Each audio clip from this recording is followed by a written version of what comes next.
Hey everybody, we're back in Railroader today, a drama-free edition, as there have been a bit of drama brewing in the Railroader mod side of things, but we won't really get into that. What we are going to get into, and what we have gotten into, is the Pennsy A5 040. This thing we're looking at here, one of Pennsylvania Railroad's very unique steam engines, as they had many.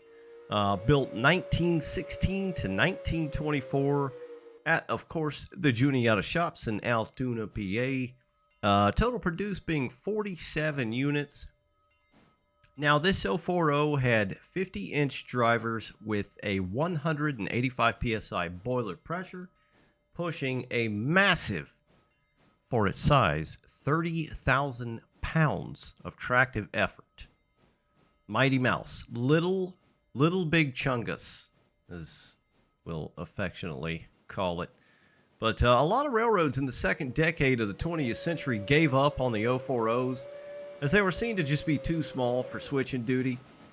The Pennsylvania Railroad had another idea. They didn't feel the same way and started producing the Micro Monsters, becoming the most powerful 040 in the world. I don't know if it's in the world, US at least, or Pennsy. Anyway, in the late 40s, the Pennsy started to replace these little thick boys for diesel, as did a lot of roads at the time.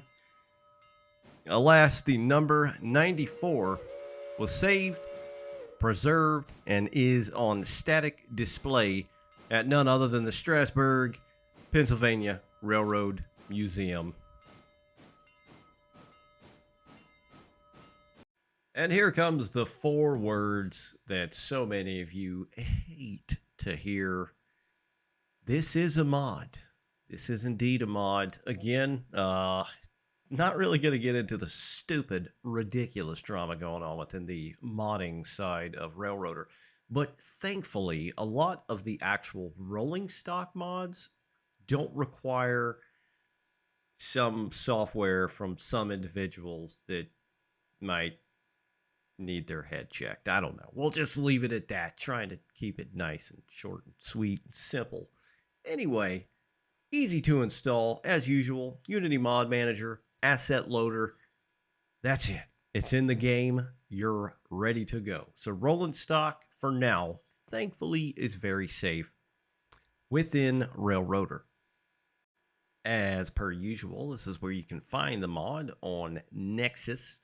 The Pennsy A5 040, built and developed and modeled by Hey It's Aspen, the same person that brought us the very cool 60-ton box cab, which I like very dearly, and many other bits of rolling stock.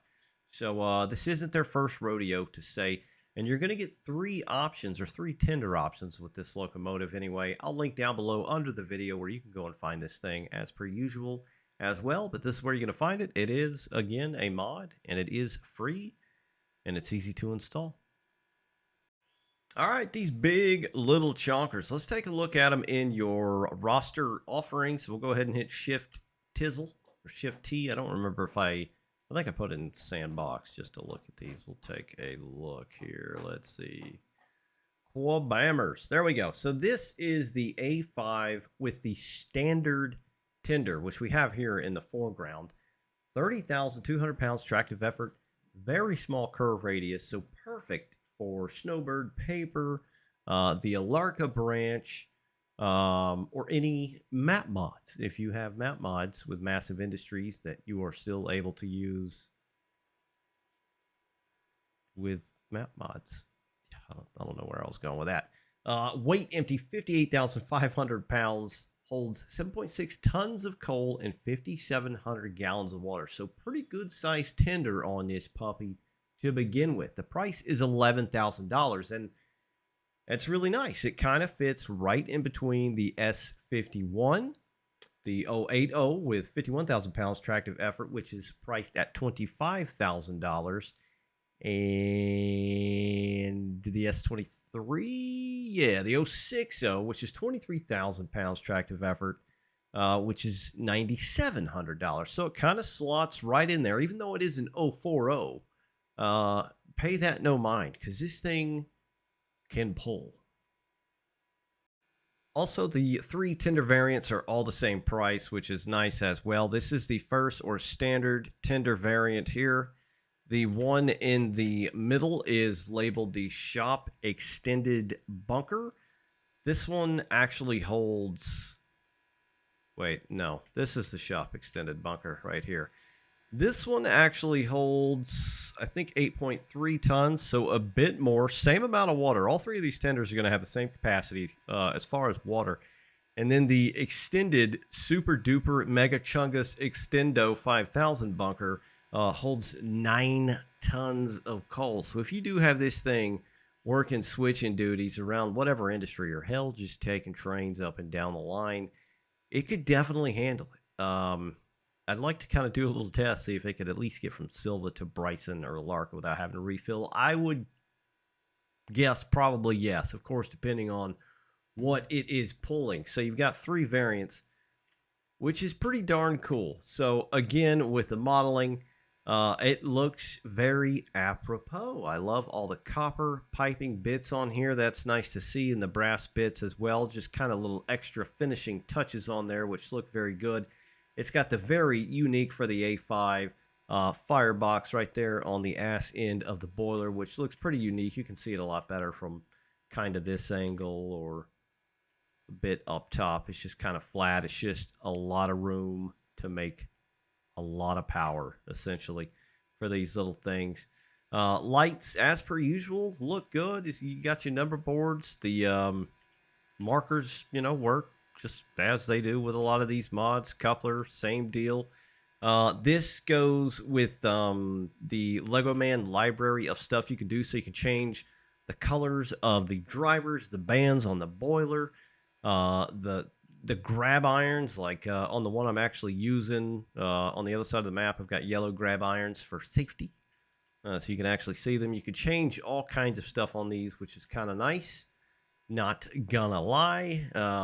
But it looks good. Of course, you've got, a million whistles you could use. You could definitely throw the PRR whistle by default that you get with the game, or you can get some of the mod whistles that are hosted on Nexus as well. I don't know what's on there currently, but that doesn't quite sound Pennsy to me. But of course, you can change that. Love the steps here, which look very nice as well. We'll get up in here.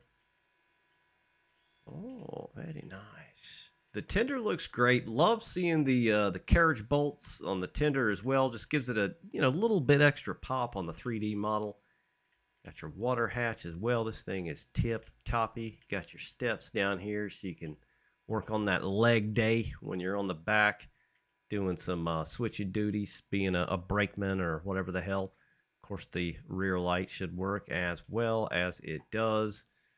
Very cool little locomotive. These things were pretty badass. They were pretty tough. They were meant in highly industrious areas, going through city streets, road networks, and things like that with super, super tight curves that the Pennsy just decided they were going to stick with the 040 and built these little monsters, and they definitely used them well into the mid 20th century, which is pretty neat. Of course, I think there's the one still preserved to this day, sadly, not running, probably never will run.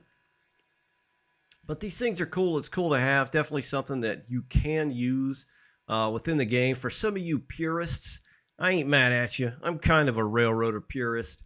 You're not going to see a friggin' P42 Genesis on my railroad or anything like that. No shade thrown to any modder that wants to do stuff like that, or anybody that wants to play that. You do you. That's the beauty of a game, right? You can do whatever the hell you want. But for me, I'm going to generally try and stick with what would be appropriate for, the era and the map and things like that. And the way I look at it is like, hell, this is the 1950s. The Pennsy was getting rid of them.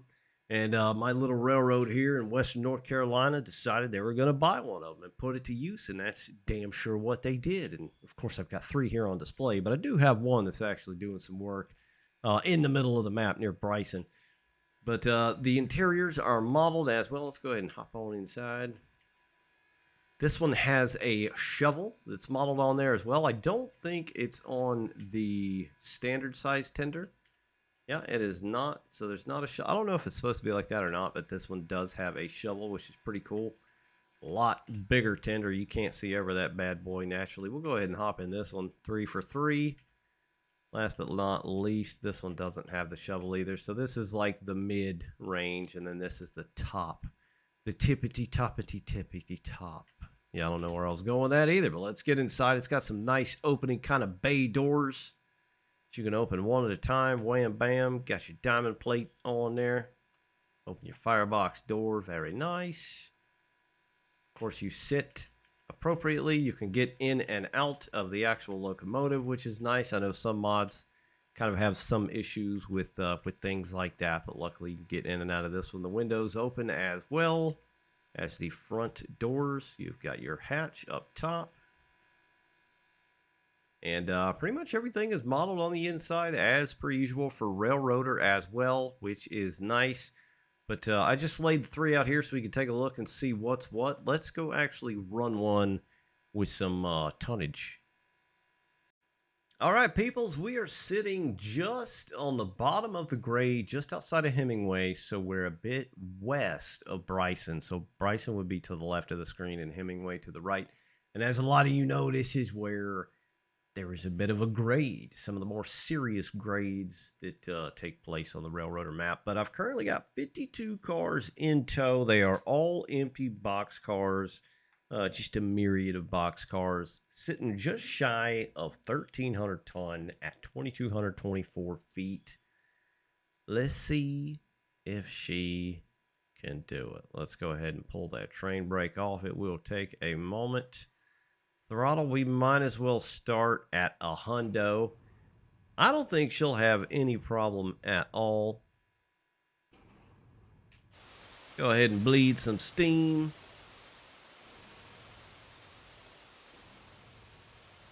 This thing looks really nice. I didn't look on this side of the engine though, which is very cool. It does look very different and unique to this side of the engine, of course. If I could, God, my camera work is atrocious. There we go. So that is neat as well. Big difference. These things are, they're just cool, man. Some of the old photos you look at online of these things just doing work are, it's amazing. Like they almost look like they're floating to a degree. Like there's nothing, especially if it's an old photo, which they all are. A lot of them are in black and white. It looks like there's no drivers. It looks like there's just nothing underneath the engine itself. But these little things were chunksters, man, and they apparently got the job done. PRR liked them, so they must have worked well for what they were designed to do. Let's give her a little bit of throtty.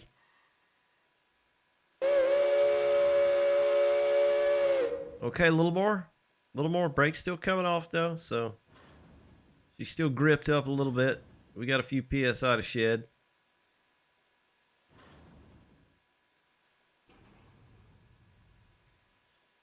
Come on. 86.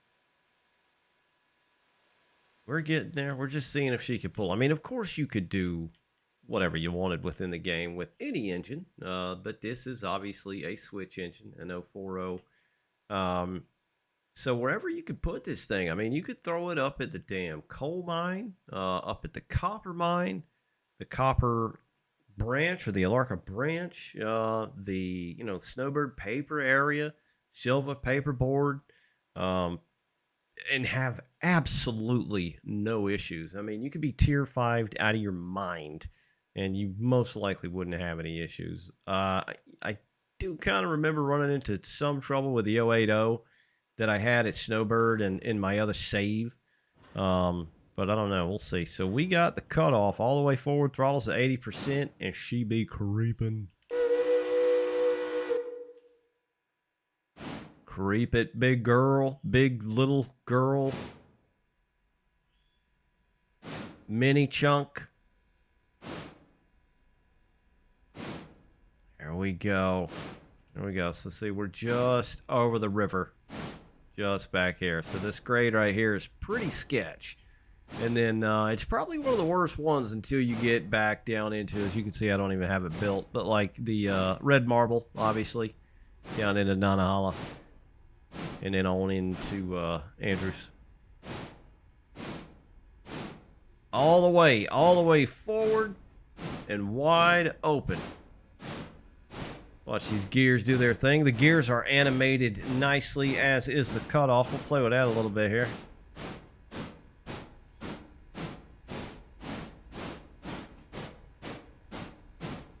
That's so cool. Nicely done. The animations look really good. I can probably pull it back a little bit. 5 mile an hour.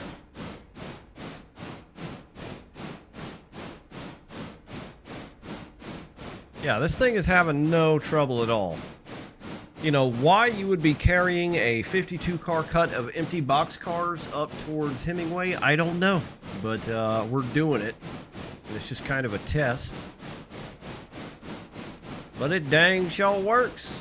This still does the oiling thing and all that, so it acts just like a lot of, you know, model locomotives do within the game. And these big ass domes on top, man. These things are huge. Look like two boobas. Cool little engine. Very cool little engine. Cool, big, little engine. The Pennsy A5, guys. The 040. This thing can get it done. Go and pick it up. Add it to your game. Just spice the game up a little bit. And that it will do. But I think that's it for now. I just wanted to take a look at this. I know it did come out last week, but I've been in and out and all and around and haven't really been paying attention to Railroader as much lately. But this thing is out, and it's very nice. Looks incredible. It works as it should. I'll link down below where you can find this thing. Thanks for watching, guys. Catch you next time. Bye.